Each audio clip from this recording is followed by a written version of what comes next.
अहम खबर इस्लामाबाद की मुकामी अदालत ने तोशाखाना फौजदारी केस में नई ऑर्डर शीट तैयार कर ली। एडिशनल सेशन जज जफर इकबाल ने 18 मार्च की 3 समातों का 3 सफ़ात पर मुश्तमिल हुक्मनामा जारी कर दिया।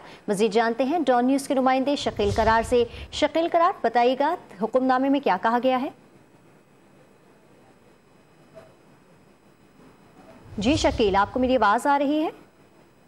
शकील करार से हम दोबारा राब्ता करने की कोशिश करेंगे। इस्लामाबाद की मुकामी अदालत ने तोशाखाना फौजदारी केस में नई ऑर्डर शीट तैयार कर ली है।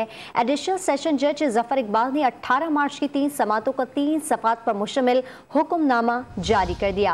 तोशाखाना फौजदारी केस में नई ऑर्डर शीट तैयार। इमरान खान की पेशी पर अदालती ऑर्डर शीट गुम हो गई थी। इस्लामाबाद की मुकामी अदालत ने 18 मार्च की समातों का हुक्मनामा जारी कर दिया है। इस्लामाबाद की मुकामी अदालत ने तोशाखाना फौजदारी केस में नई ऑर्डर शीट तैयार कर ली है। राब्ता हमारा हमारे नुमाइंदे से बहाल हुआ है। शकील, आपसे जानना चाहेंगे हुक्मनामा जारी कर दिया गया है?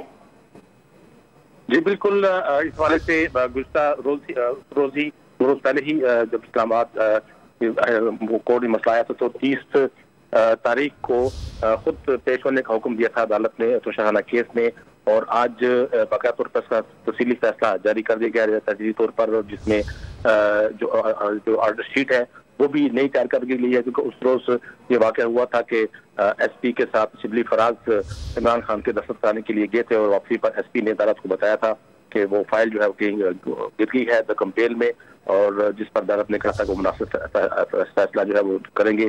तो आज जो है वो अदालत ने बाकायदा तौर पर तोशाखाना केस के हवाले से जो है तहरीरी हुक्मनामा जारी कर दिया है, और 30 मार्च को इमरान खान को खुद अदालत ने तलब कर लिया है।